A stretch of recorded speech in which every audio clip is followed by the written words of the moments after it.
The first fight on the fight card, Impa Kazanganay and Sasha Palonikov. Impa Kazanganay, you guys already know what happened. Impa Kazanganay, I mean, it was devastating. The loss that he had to Joaquin Buckley, it was devastating. A spinning back kick and knockout. I mean, who would have ever suspected the Joaquin Buckley to just randomly throw out a spinning back kick and knock him out in the second round? It was absolutely insane. But in that fight with Impa Kazanganay and Joaquin Buckley, Impa was actually winning that fight. He was actually 29-28 significant strikes in the first round. I mean, he was winning the fight against Joaquin Buckley in that first round. So 22 significant strikes to 21. So at that point, he was winning 10-9 on the judges' scorecards. And in the second round, was winning the second round. He was actually beating Joaquin Buckley in that fight. He was a 2-1 favorite on the betting odds against Joaquin Buckley in that fight. But as you guys know, the infamous spinning back kick knockout, absolutely insane. But it was a very impressive performance all the way up to at that point where he did get knocked out. Before that, he beat Maki Pitolo in absolute domination, 30-27 on all judges' scorecards. A very, very impressive performance against Maki Pitolo. It was an amazing fight right there against Maki Pitolo. Landed 85 significant strikes to 71 significant strikes. Before that, dominating two Dana White Contender Series wins, 72-39 and 94-44. I mean, Impa Kazanganay, he's an absolute beast. The betting odds for the fight, I believe, have him as like a 3-1 favorite. Let's see if we can find it right here. Let's see, so, man, where is it? Minus 300 and then plus 250. So Impa's a 3-1 favorite in the fight over Sasha Palonikov. And Sasha is coming off a very interesting win in his last fight against Luis Koske. He was a humongous underdog, guys. And when I say humongous, I mean humongous. Plus 445 heavy underdog. Luis Koske at minus 600. He was 31 and a half years old. Luis Koske, everyone thought the undefeated fighter was gonna win that fight. I mean, he just gassed out in the third round, and Sasha Palonikov came back in the third round, landed a lot of good ground and pound shots, and beat him by TKO in that third round. A very good fight inside the UFC, in his first fight inside the UFC, but now he's fighting an absolute beast who does not gas out. Impa Kazanganay does not gas out in his fights. He has really good cardio, really, really good striking, really good takedown defense. This fight is 100% going to be staying on the feet. Impa Kazanganay 100% has a striking advantage, has a cardio advantage. He doesn't have the height advantage, he has a reach advantage, though. This fight is 100% staying on the feet, but who knows? Sasha Palonikov in his last fight was a humongous underdog and still won the fight. But the main reason he won that fight against Luis Koske was because his opponent really gassed out in the third round. The same thing is not going to happen here. Impa Kazanganay has really, really good cardio and is not going to gas out in the later rounds of the fight.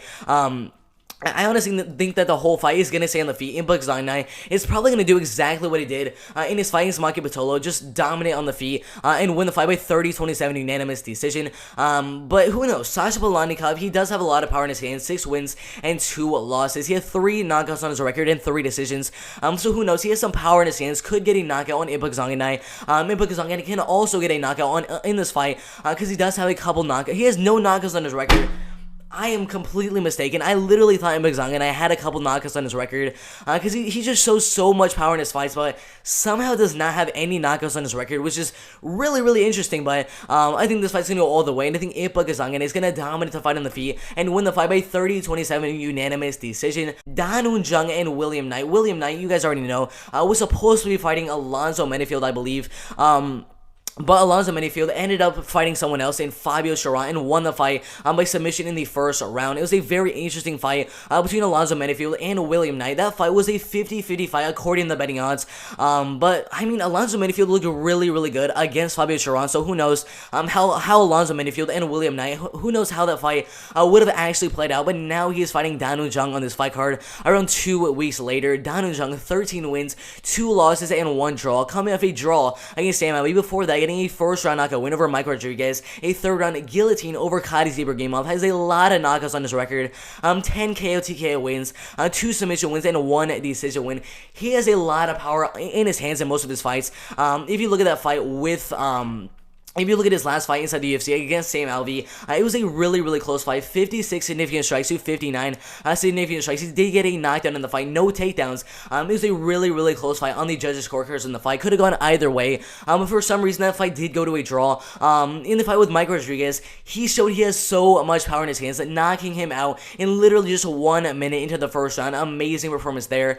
Because Ibragimov with a nice third round guillotine choke submission. It was a very, very good performance in the striking game there, and then submitted him in the third round. But now he's fighting a William Knight, who has a really good ground and pound, has some pretty good takedowns, and can get you to the ground. And if he gets you to the ground with those takedowns, he's gonna land a lot of good ground and pound shots and try to do what he did against Cody Brundage on Dana White's Nintendo Series and try to get a TKO in the first or second round. Both fighters have pretty good cardio in their bag, but Dan Jung has a striking advantage, has a humongous reach and height advantage. He's 6'4" tall, has an amazing reach of 78.5 inches. William Knight is 5'10" tall, so literally 6 inches smaller than Daniel Jung, and has a reach of 73 inches, which is a 5.5 inch reach advantage for Daniel Jung. So pretty much, if Daniel Jung keeps the fight on the feet, he's gonna win the fight by KO TKO in the first round, or dominate the fight on the feet and win the fight by unanimous decision. Or if William Knight can get the fight to the ground and land a lot of good ground and pound shots, he's either gonna win the fight by first round TKO or win the fight by unanimous decision. It's either one of those two options is gonna happen. Very likely this fight ends by KO TKO. A lot of people are saying this fight is gonna end by KO TKO. But I have a weird feeling that the fight's going to go all the way. I think Daniel Jung is going to do really, really good on the feet. Do not count out William Knight, though. Has a really good ground and pound, has a really good takedowns. But Daniel Jung has a really good takedown defense, and his striking, his height advantage, his reach advantage is going to be way too much for William Knight to handle in the fight. So I'm most likely going to be going with Daniel Jung to win the fight by 29-28 unanimous decision. I think one of the rounds is going to go to William Knight just because he's going to get the fight at the ground, land some good ground and pound shots, get some control time on the ground. I'm going to win one of those rounds. So I think it's going to be a 29-28 the unanimous decision win for Daniel Jung in the fight. Just keeping the fight on the feet, using that reach advantage, using that height advantage, and landing a lot of good shots. Again, this fight has a very high possibility of being a KO TKO from either fighter in the fight, but overall, I'm going with Daniel Jung, the younger, the taller, the more lengthy fighter to win the fight. Possibly by KO TKO in the first round, but most likely, in my opinion, I'm saying the fight's going to go all the way, and Daniel Jung is going to win the fight by 30-27 or 29-28 the unanimous decision. After that, this one is a really good fight because Luis Saldana has finished every single one of his professional fights. 6 knockout wins and 8 submission wins. Very, very impressive. Coming off a very, very good win on Dana White's Nintendo Series, a third round of front kick KO. Before that, getting a second round submission win. So most of his wins coming by submission, but in his recent couple of fights inside the UFC, inside the Dana White's Nintendo Series, he's been kind of making his fights more kickboxing fights. And in this fight with Jordan Griffin, he's gonna want to make this fight a kickboxing fight because Jordan Griffin has really, really good submission skills from the bottom and from the top. If you look at how he wins his fights, 9 submission wins, 5 KO TKO wins, and 4 decision wins. If he gets you on the ground, he's gonna keep you there. He's gonna get a lot of submissions, submission, takedown. And if the fight goes to the ground, Jordan Griffin will have the advantage, even though Luis Saldana has some submissions under his belt. But in the striking game, I'll give Luis Saldana the advantage. So it's pretty much a grappler versus striker fight, with Luis Saldana also having some pretty good grappling skills in this fight with Jordan Griffin. So I think Jordan Griffin, the main way he can win the fight is to be trying to go for takedown, submission, and try to get a submission in the first or second round. But Luis Saldana has really good takedown defense, has really good submission defense, and his striking 100% is much better than Jordan Griffin in the fight. If you look at the height and reach, Luis Saldana a little bit taller than Jordan Griffin, but a little bit less of the reach advantage from Jordan Griffin in the fight.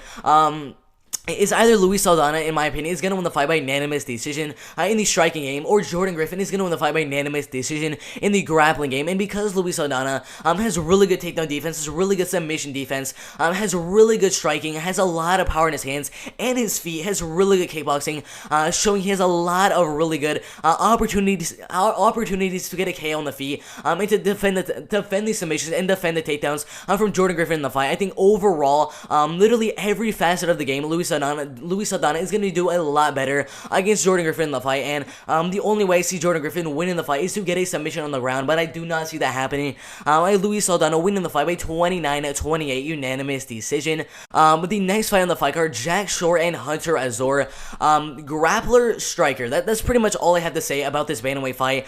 Jack Shore, 13 wins and 0 losses. A former Cage Warriors bantamweight champion. Had 1 or 2 wins as a bantamweight champion. He's only 26 years old, 5 foot 8 inches tall, and has a reach of 71 inches. He is fighting at Artillery Combat MMA Academy and has amazing grappling. If you look at how he wins those 13 fights, 8 wins coming by submission, 4 wins coming by KO TKO, and then 1 win going all the way, winning that one by unanimous decision. Even as an amateur fighter, all wins coming as an amateur, coming by submission and KO TKO. 12 wins in a row as an amateur fighter, and as a pro, literally since 2016, has like 8 submission wins, and all the rest coming by KO TKO, with only one of those fights going all the way right here. A former Cage Warriors bantamweight champion. I mean, the man's an absolute beast. So he gets you to the ground so fast. In his last 2 fights inside of the UFC against Aaron Phillips, and then Nohelin Hernandez, he took his opponents down so fast, got him down on the ground, and got their back so easily, and locked in that rear naked so easily in those fights. He got first and second round rear naked submission in his first and second fights inside of the UFC. But he's fighting Hunter Azor, a very good striker, 9 wins and 1 loss. If you look at how he wins his fights, 3 knockout wins and 5 decision wins. I think he definitely has a striking advantage over Jack Shore in the fight, but if you've seen a Jack Shore fight, he definitely has a grappling advantage in every single one of his fights that he goes into. He has a wrestling advantage, he has a clinch advantage. Once it gets you down, it's pretty much over from then on. Hunter Azor is going to have to defend the takedowns, has to defend the submissions from Jack Shore to be able to win the fight. But do I think he's going to defend those submissions? Do I think he's going to defend the takedowns? No, I do not. Jack Shore, he's just so relentless with the amount of takedowns he just goes for over and over again. Submission over and over again. So I think Jack Shore is gonna get the fight down in the first round. Go for a couple submissions in the first round. I think Hunter Azor is gonna defend most of those submissions in the first round. But I think Jack Shore is gonna tire Hunter Azor out in the first round, and in the second round, go out there, get Hunter Azor's back, and get yet another rear naked choke submission. I mean, how many rear naked choke submissions does this man have? The rear naked, rear naked, rear naked, rear naked. I mean, he has like 8 rear naked choke submissions in his professional MMA career. I think we're gonna see another rear naked from Jack Shore in the fight. I think it's gonna be in the second round after he tires him out in the first round. So I have Jack Shore winning this fight in his 3rd fight inside the UFC, keeping as an undefeated bantamweight fighter, a former Cage Warriors bantamweight champion. I have him winning the fight by second round rear naked choke submission. Jorgen De Castro and Jairus Danho. Jorgen De Castro 6 wins and 2 losses on a 2-fight losing streak to Greg Hardy and Carlos Felipe. Before that, beating Justin Tafa, an absolute beast, by first round knockout. Before that, getting a first round knockout in Dana White's Contender Series, getting a decision win over Carlton Little, a first round knockout win over Ras Hilton, a third round knockout win, a first round TKO win. Most of his wins coming by KO TKO, and only 1 fight going all the way. I mean, he ended up fighting Justin Tafa. Justin Tafa has never been knocked out as a professional fighter, aside from this one fight against Jorgen De Castro. But he did fight Greg Hardy in this fight at UFC 249. I'm not really sure what happened. If you guys remember what happened in this fight with Greg Hardy, he kind of, like, something happened with his foot where he kind of broke a toe, broke his ankle. I don't really know what happened, but he hurt something in his foot and couldn't really land these shots that he's usually normally landing in most of those fights. So that fight didn't really go his way in that one. He lost the fight by unanimous decision. After that fight, he fought Carlos Felipe, and it was a relatively close fight with Carlos Felipe in the fight. Let's see if I can see the stats for that one. 78 significant strikes to 48 significant strikes. It was a 29-28 decision loss in that fight with Carlos Felipe, but it was a very close fight with Carlos Felipe, and you kind of look at Carlos Felipe, and then you look at Jairus Danho. I mean, there's a humongous gap in skill from Carlos Felipe, from Greg Hardy to Jairus Danho, who literally has not fought a professional MMA fight in the last 4.5 years. His last fight inside the UFC in 2016, and he is yet to get 1 win inside the UFC, a draw right here with Christian Colombo, and then a loss right here by unanimous decision. He has 0 wins inside the UFC. Most of his wins coming by KO TKO, but I mean, Jairus Danho, he's an absolute bot in the heavyweight division. Has not fought in 4.5 years. Jorgen De Castro, even though he's on a 2-fight losing streak, I think he's gonna go out there and get a knockout in the first or second round. Jairus Danho has no wins inside the UFC. He's currently 37.5 years old. I think Jorgen De Castro is gonna catch up with a nice right hand in the first or second round.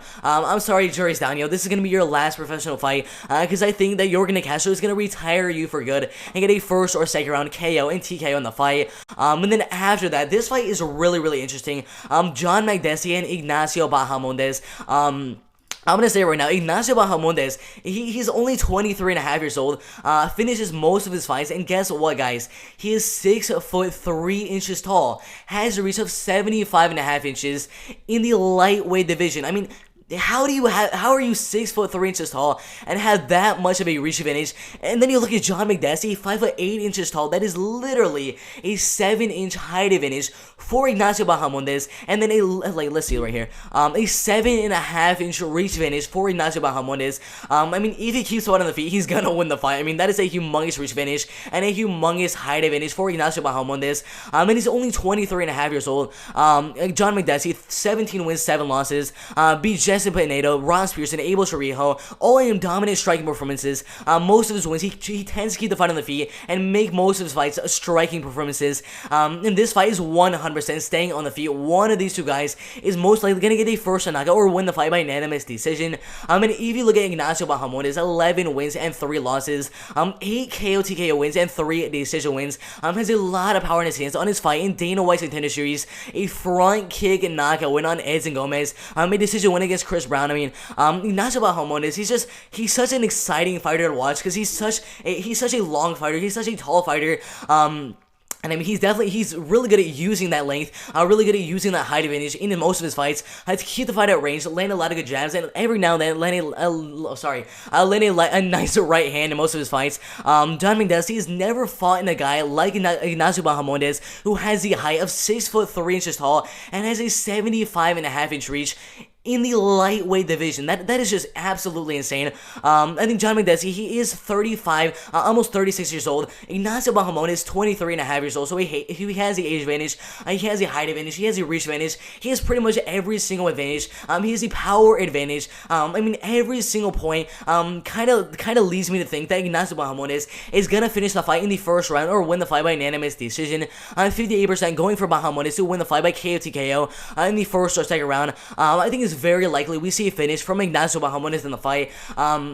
But I have a weird feeling that the fight's gonna go all the way. I think Ignacio Bajamondes is gonna catch Jung Magdesi with a lot of really good shots. But overall, I think Ignacio Bajamondes is gonna get a 30-27, possibly a 30-26 dominant performance in the striking game. I mean, that is an amazing height advantage, an amazing reach advantage. He's only 23 and a half years old, an amazing prospect in the lightweight division. I 100% have Ignacio Bajamondes to win in this fight by 30-27 or maybe even 30-26 unanimous decision. Alright guys, so Norma Dumont and Aaron Blonfield. Norma Dumont, 5 wins and 1 loss. A 26th best bantamweight fighter in the world. Her only loss coming in the featherweight division at 145 pounds against Megan Anderson around 1 year ago by knockout in the first round. A devastating knockout in 3 minutes and 31 seconds. She has a lot of wins in the bantamweight division. Has never fought inside of the flyweight division. Aaron Blonfield is a flyweight fighter moving to the bantamweight division. Norma Dumont just had a fight where she was at 140 pounds. Before that, at 145 pounds. So in this fight, I fully expect that Norma Dumont is going to have the size advantage over Aaron Blonfield, considering she's taking this fight on short notice, just 8 days notice, and she has to move up 10 pounds in the weight classes to the bantamweight division. She's never been inside of the bantamweight division. Every single one of her fights is inside of the flyweight division, and it's very understandable because she's 5'4" tall. It's very hard for a girl like her that is so small to move up to the bantamweight division, to move up to the featherweight division. So this is going to be a very interesting move up in divisions for Aaron Blonfield in the fight. She is only 21, almost 22 years old. Actually has more fights than Norma Dumont, who's actually the older fighter at 30 and a half years old. 5 wins, 1 loss, and Aaron Blonfield 6 wins and 1 loss. Norma Dumont is the taller fighter at 5'7" tall, has a reach of 67 inches. Aaron Blonfield, the smaller fighter, way smaller at 5'4" tall, has a very small reach advantage at 68 inches. She has a nasty head kick. I mean, if you guys saw that fight inside Invicta FC, I encourage you to look it up. Against Victoria Leonardo, second round head kick KO, absolutely insane. Decision over Brogan Walker Sanchez, a first round Americana submission win over Gabriel Golfin. Her only loss as a professional fighter in a really close fight with Tracy Cortez. If you watched that fight, it was literally just takedown, reverse, get back on the feet, clinch, reverse, takedown over and over. It was pretty much that type of fight where they kind of got in the clinch, got a takedown, the fight got reversed, the fight got back up, the fight got back in the clinch. It was kind of that fight the whole entire time. But Tracy Cortez, being a little bit more of a bigger fighter in the fight, was able to kind of out-muscle Aaron Blonfield in the fight and kind of reverse the position on top of Aaron Blonfield most of the time in the fight. Kind of be the dominant performer in that fight, being the bigger fighter in the fight against Aaron Blonfield. And Dumont is going to be the bigger fighter against Aaron Blonfield. So in this fight, who knows? Even though Aaron Blonfield is going to go out there and try to get the submission, try to get a TKO, get the fight to the ground, and try to land a ground and pound control time and get a lot of submissions over and over and over again. Even though that is her main game plan in most of her fights, she's a much smaller fighter in this fight against Dumont. So it's going to be much harder to actually implement that game plan against a bigger fighter in Dumont who has a really, really good striking and a really, really good takedown defense. I think if this fight was in the flyweight division, I think Aaron Blonfield has a much bigger chance of actually winning the fight. But considering this fight is in the bantamweight division, Dumont being a featherweight fighter moving down to the bantamweight division, Aaron Blonfield being a flyweight fighter moving up to the bantamweight division, there's just so much of a big size advantage for Dumont in the fight. She's gonna go out there, kind of keep the fight on the feet, defend the takedowns from Aaron Blonfield. And if you saw that fight in her last fight against Ashley Smith, I mean, it was an absolute dominant performance. She landed 94 significant strikes to 42 significant strikes. Getting knocked out in the fight, landed 2 takedowns of her own in the fight, defended every single one of the takedowns from Ashley Smith in the fight. So I think Dumont, she just looked really, really good in the last fight with Ashley Smith. She's only 30 and a half years old, the much taller fighter, a little bit less of a reach, but I think this is too big of a step up for Aaron Blonfield. She is only 21, almost 22 years old. I just think it's too big of a step up above her weight class. So I think Dumont is going to go out there, keep the fight on the feet, defend the takedowns, and ultimately dominate the fight on the feet in the striking game, landing a lot of good strikes. And I think the fight is going to be pretty much the same exact thing as the fight with Ashley Smith, with Dumont keeping the fight on the feet, landing way more strikes than Aaron Blonfield, and winning the fight by 30-27 and possibly a 30-26 unanimous decision. If you guys were wondering what the betting odds were for the fight, let's see if I can find it. Minus 250 and then plus 220. So, Dumont, being the bigger fighter, being the stronger fighter, being a fighter who's 30 and a half years old, Aaron Blonfield, in a very short notice fight, that's pretty much the reason that they have it as Dumont, as the favorite in the fight. She's just so much of a bigger fighter, has really good takedown defense, and much better striking than Aaron Blonfield. So, I 100% have Dumont winning the fight by unanimous decision. And then after that, we Mateusz Gamrot and Scott Holtzman. Mateusz Gamrot coming out of KSW, sorry. He was a former KSW champion. Beat guys like Marian Zilkowski. I mean, he finishes so many of his fights. If you look right here, 5 KO TKO wins, 4 submission wins, and 8 decision wins. The man is an absolute beast, fighting inside of KSW since 2013. Second round knockout, 2 decision wins, a first round heel hook submission win, a decision win, a third round knockout win, a second round knockout win, a decision win, a second round, a heel hook submission win, a decision win, a 4th round heel hook submission win, making him a KSW champion. A decision win right here. I mean, he's just an absolute beast. Has really, really good striking and has a really good takedowns. In his last fight inside of the UFC, his only loss as a professional MMA fighter against Gamrot Kataladze. It was a really close fight. He lost the fight by split decision, but in the fight, I believe he landed 5 or 6 takedowns in the fight. And if you're landing 5 takedowns on a guy like Gamrot Kataladze, who has really good takedown defense, Scott Holtzman does not really have the best takedown defense in my opinion. 14 wins and 4 losses. Coming off a loss to Neil Dariush in his last fight by first round at spinning back fist. He finishes a lot of his fights as well. 5 KO TKO wins, 2 submission wins, and 7 decision wins. I think the main way Scott Holtzman is going to win the fight is to keep the fight on the feet and try to get a knockout in the fight. He is 37 and a half years old. Mateusz Gamrot in the prime of his professional career. Has the height advantage, has the reach advantage, has the age advantage, pretty much has every single advantage over Scott Holtzman in the fight. I think he even has the power advantage over Scott Holtzman, and definitely has the wrestling and submission grappling advantage over Scott Holtzman. I mean, really everywhere I look at this fight, Mateusz Gamrot has the advantage. Wherever the fight goes, in the striking game, in the kickboxing, in the Muay Thai, in the clinch, on the ground, in the takedowns, in the wrestling, in the grappling, pretty much everywhere I look at this fight, Mateusz Gamrot has the advantage. So, I mean, I can't go with Scott Holtzman to win the fight. Mateusz Gamrot is just, he's an absolute beast. So I'm 100% going with Mateusz Gamrot to win the fight. Even in that last fight inside the UFC against Gamrot Kataladze, I actually thought he won that fight. It was a really close fight, but I actually thought he won that fight. and he, in my opinion, he's an 18-0 lightweight fighter in the world. I think he's a possible top 15 lightweight fighter in the world. 2023. He's an absolute beast. So I'm going with my Mateusz Gamrot to go for takedown, get the fight down. I'm letting a lot of good ground and pound shots.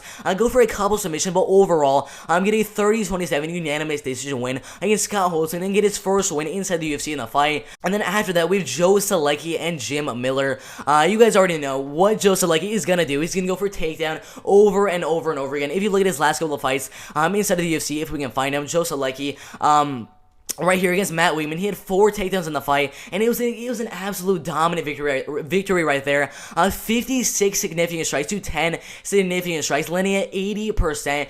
4 takedowns in the fight, 12.5 minutes of total control time. You already know what Joe Salecki is gonna do in most of his fights. Go for takedown over and over and over again.